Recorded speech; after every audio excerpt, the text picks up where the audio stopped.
मेरा नाम डीके सिंह है और मैं आपके लिए तंत्रिका तंत्र के बारे में ज्ञान करा रहा हूँ। जो तंत्रिका तंत्र है उसके बारे में मैंने कल बता दिया था, उसके मैं पार्टों की बात कर रहा था।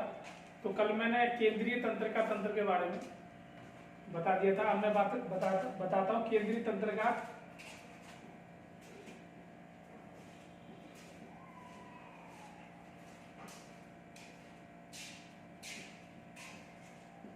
जो केंद्रीय तंत्रिका है, केंद्रीय तंत्रिका को मैं दो पार्टों में डिवाइड किया था। पहला मस्तिष्क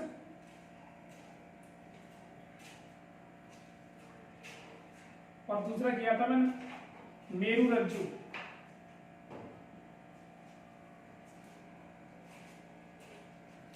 यानी मस्तिष्क और मेरु रज्जु। हम थोड़ा बात करते हैं मस्तिष्क के बारे में। मैंने कल बता दिया था, इसमें सेरिब्रम होता है, मैंने पार्श्व, मध्य और यानी प्रारंभिक यानी अग्र, मध्य और पश्चिम तीन भागों में डिवाइड किया था। अब हम बात करते हैं मेरु रज्जु। देखो मेरु रज्जु के बारे में बात करेंगे तो देखो मेरु रज्जु है जो मस्तिष्क के बाद में नीचे वाला यानी पार्श्व मस्तिष्क होता है, पार्श्व भाग होता है मस्तिष्क का। उसके जस्ट नीचे, उसके तुरंत नीचे एक भाग होता है। जैसे अगर हम बात करेंगे तो इस कंडीशन में बना होता है इस तरीके से, ऐसे इस तरीके से, और यहाँ पर इस तरीके से बना होता है और यहाँ से एक भाग निकला हुआ होता है इस कंडीशन में, जो निकल कर आते हैं। किसे बोलते हैं? मेरु रज्जु। मेरु, इसी भाग को मेरु रज्जु के नाम से जाना जाता है। अगर हम बात करेंगे मेरु रज्जु, तो इसमें जो भरा होता है, इसमें पदार्थ भरा होता है यानी एक द्रव भरा होता है। उस द्रव की बात करेंगे तो उसे बोलते हैं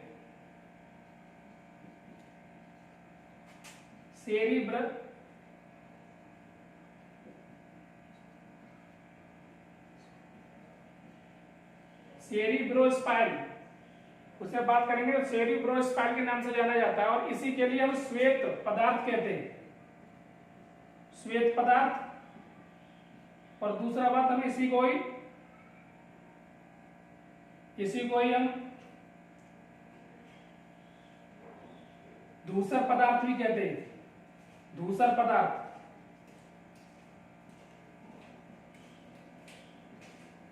अगर हम बात करेंगे इसकी लंबाई की, तो इसमें जो पदार्थ भरा होता है वो मैंने बता दिया, सेरिब्रोस्पाइनल पदार्थ भरा होता है, यही सूचना देता है।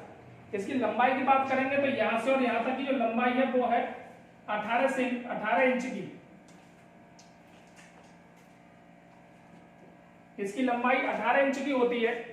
इसके बाद हम बात करेंगे इसका कार्य क्या है।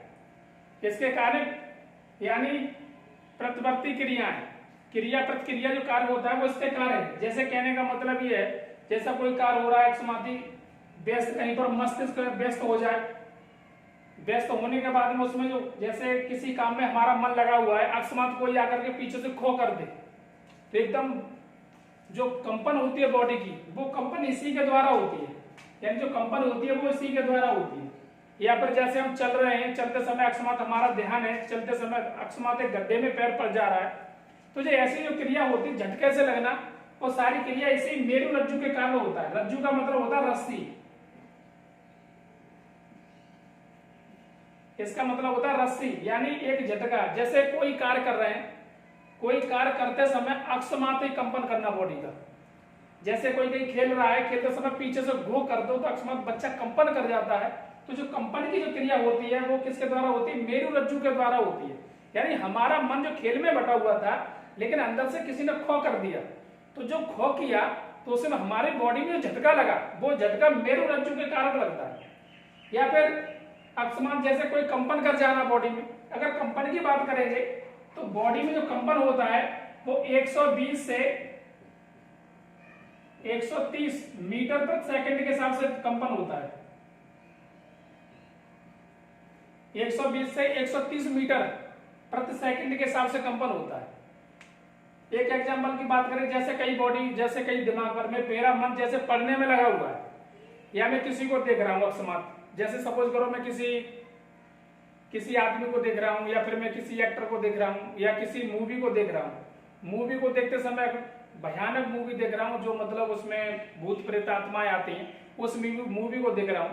पीछे से किसी ने कर दिया खो, बॉडी एकदम कंपन कर जाएगी, एकदम डर महसूस हो जाएगा। जो कंपन करेगी वो 120 से 130 मीटर प्रति सेकंड की रफ्तार से कंपन करेगी।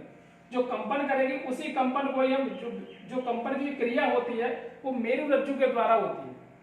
यानी माइंड यहाँ पर व्यस्त होता है, माइंड के बाद में जो बॉडी का जो स्ट्रक्चर देख रेख रखता है वो मेरु रज्जु रखता है, और मेरु रज्जु जो नियंत्रण करता है तो उस समय कंपन करती है बॉडी। दूसरी बात करेंगे, इसमें अगर हम बात करते हैं मेरु रज्जु की, तो मेरु रज्जु की क्रिया जो मैंने आपको बता दिया। दूसरी कंडीशन इसमें एक और हो जाती है, जैसे कहीं पर घूमना है या पर कहीं पर और कोई कार्य करना, तो मेरु रज्जु का यानी इसमें जो अंदर भरा होता है वो सेरी। क्वेश्चन पूछ लेता है, ज्यादातर कई बार क्वेश्चन में पूछा गया है कि मेरु रज्जु के अंदर क्या चीज भरा होता है, यानी कौन सा पदार्थ भरा होता है, तो उसमें धूसर पदार्थ भरा होता है, उसे श्वेत पदार्थ भी कहते हैं या सेरी। इसका जो मुख्य नाम है वो सेरिब्रोस्पाइल नाम है इसका, सेरिब्रोस्पाइल। इसके बाद में बात करते हैं थोड़ा सा, तो मुझे लग रहा है कि आपको मेरु रज्जु सही प्रकार समझ में आ गया होगा। ये किसका भाग है? ये केंद्रीय तंत्रिका का भाग है। इसके बाद हम बात करते हैं दूसरा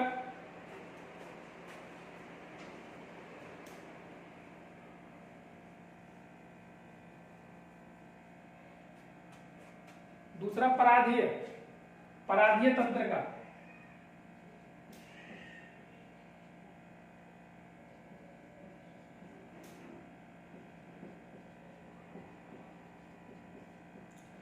पराधीय तंत्रिका की बात करेंगे तो इसमें मस्तिष्क और मेरु रज्जु दोनों मिलकर काम करते हैं।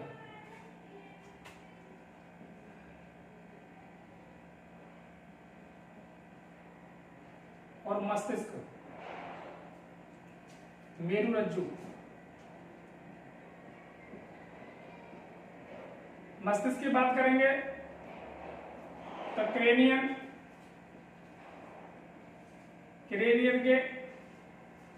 संख्या यानी 12 जोड़े क्रेनियन, और मेरु रज्जु के 31 जोड़े एक साथ मिलकर काम करते हैं। ये दोनों एक साथ मिलकर के जो कार्य करते हैं इसी को हम पराधीय तंत्रिका कहते हैं। कार्य करने की बात करेंगे तो उसमें जो कार्य करने की जो कंडीशन है, जैसे कहने का मतलब है किसी देख करके एकदम मन की भावना को लगा लेना। जैसे कहने का मतलब ये, मेरे पास अभी किसी ने 20 केजी का बाट मुझे दिखा दिया, 20 केजी का बाट दिखाया उसने मुझे और कहा इसे उठा करके ले जाओ। मैंने देखा उसे 20 केजी का बाट है और मेरे अंदर ये भावना जगी कि 20 केजी का इस पर बल लगाना पड़ेगा। तो जो एक साथ में दोनों मिलकर के जो कार्य करते हैं एक साथ में, तो उसे बोलते हैं पराधीय तंत्रिका। पराधीय तंत्रिका का मतलब होता है कोई भी कार्य हो जिसमें मस्तिष्क और मेरु रज्जु दोनों मिलकर के, यानी दोनों जोड़ों की संख्या 12 जोड़े क्रेनियन और 31 जोड़े, इन दोनों को मिलाने के बाद में जो क्रिया होती है उसके लिए हम पराधीय तंत्रिका बोलते हैं। इनमें ये दोनों ही तंत्रिका मिलकर के, यानी ये दोनों ही जोड़े मिलकर के कार्य करते हैं। बात करेंगे तो इसके कितने हो गए 24 और इसके कितने हो गए 62, यानी 62 इनकी संख्या होगी। संख्या कितनी होगी 62, यानी जे करेंगे इसे 4 और 2 6 और 6 और 2 8, यानी 86 संख्या कितनी होगी 86 होगी। ये सभी मिलकर के काम करते हैं, जिसे बोलते हैं पराधीय तंत्रिका। इसके बाद हम बात करेंगे, अगला है स्वाधीय तंत्रिका। मैंने 3 टॉपिक बताए थे आपके लिए। सबसे पहले केंद्रीय हो गया, दूसरे नंबर का आपका ये हो गया पराधीय तंत्रिका, तीसरे नंबर की बात करेंगे तो केंद्रीय तंत्र, तीसरे नंबर की जो बात करेंगे वो स्वाधीय।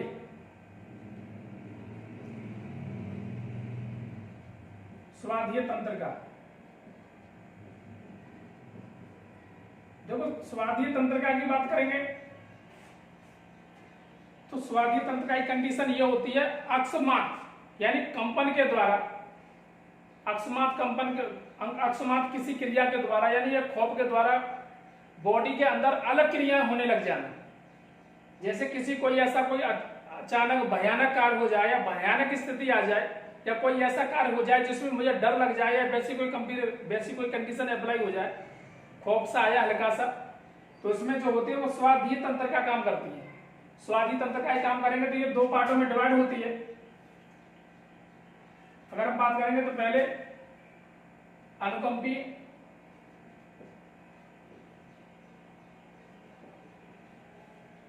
और दूसरा होता है परानुकंपीय।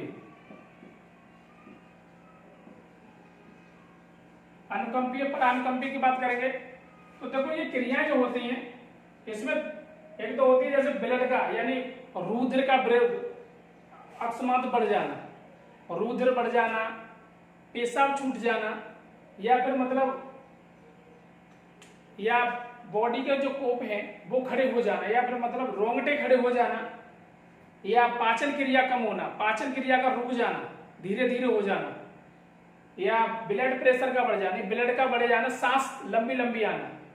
अगर हम बात करेंगे ये सभी क्रिया अनुकंपी हैं। एग्जाम्पल की बात करेंगे तो अकस्मात दोपहर के समय में सोचो, एक प्रकार से दोपहर के समय में हम किसी जंगल में घूम रहे हो, दोपहर के समय में जंगल में घूम रहे हो, घूमते घूमते अकस्मात कोई पेड़ यानी कोई एक झाड़ी धीरे धीरे हलने, अपने आप सोते हलने लग जाए धीरे धीरे, जैसे ही हलते देख करके वहां कोई ना हो, अकेले तुम दिखाई दे रहे हो, तो वह क्या हुआ, अकस्मात डर उत्पन्न हो जाएगा, आंखें बड़ी बड़ी हो जाएंगी, पुतलियां क्या हो जाएंगी, बड़ी बड़ी हो जाएंगी, और रोंगटे खड़े हो जाएंगे, उसके साथ साथ में अंदर घबराहट होगी, सांसें तेज तेज लेने लग जाएंगे, उसके साथ साथ में पेशाब भी पता नहीं चलेगी, टॉयलेट कब उतर गई। ऐसी कंडीशन में अप्लाई हो जाए, ऐसी कंडीशन स्थिति बन जाए, पाचन क्रिया जो खाना खाए हुए तो वही रुक गया एकदम, खाना दिन डर, बड़ी बड़ी आंखें करके देखने लग गई, भगवान अब तो कोई बचाए। जैसे ऐसी कंडीशन अप्लाई होगी तो उसे बोलते हैं अनुकंपी, उसे बोलते हैं हम, ये क्रिया होगी तो ये बोलेंगे इसे अनुकंपी क्रिया, जिसमें आंखें बड़ी हो जाना। दूसरा एग्जांपल की बात करेंगे तो जैसे अकस्मात रात में आप कहीं सो रहे हैं, सोते समय एक व्यक्ति जैसे सोते समय सो रहे हैं आराम से, घर पे कोई है नहीं, अकस्मात गेट खुला, ची गेट की आवाज आई, ची की आवाज आई, आंखें एकदम डर, और उसने पीछे से उधर से आवाज आई कि मैं तुम्हें जानता हूं, पता नहीं बॉडी के अंदर टॉयलेट पता नहीं चलेगी कब उतर गई, उसके बाद में आंखें बड़ी बड़ी हो जाएंगी, दिल की धड़कन बढ़ जाएगी, खून ब्लड प्रेशर बहुत हाई हो जाएगा, उसके बाद में सांसें लंबी लंबी लेने लग जाएंगे। तो ये सारी कंडीशन होंगी, इसे बोलते हैं अनुकंपी क्रिया। अकस्मात उसने गेट खोला, गेट खोलने के बाद में देखा तो ये इतनी घबराहट हुई, और जैसे ही अंदर जाके गेट के पास, तुम्हारे गेट के पास में आ गया, यानी तुम्हारे बेड के पास में आया, तो देखा तुम्हारा दोस्त था। उसने कहा हाय दोस्त। अब जो मन में जो जिज्ञासा है, जितनी बॉडी के अंदर जो नई कहानियां बनी, नई समस्याएं बनी, यानी ब्लड प्रेशर तेज हुआ, पुतलियां बढ़ गई, श्वसन क्रिया ज्यादा बढ़ गई, पाचन क्रिया कम हो गई, ये सारी क्रियाएं डर की वजह से हुई। लेकिन जैसे पता चला कि ये मेरा दोस्त है, तो उसमें क्या हुआ, वो क्रिया जैसी थी वैसे ही आ गई, लौट करके दोबारा फिर, यानी इसमें क्या बनेगा, रुधिर बढ़ेगा,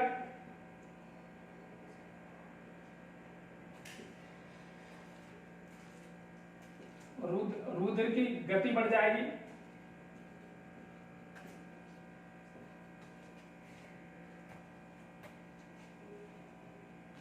श्वसन क्रिया बढ़ जाएगी,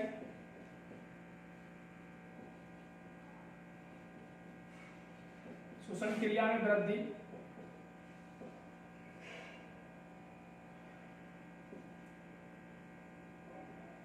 और पाचन क्रिया कम हो जाएगी,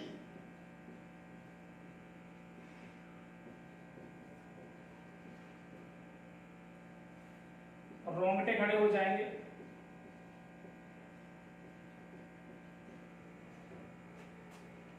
आंख की पुतली बढ़ जाएगी,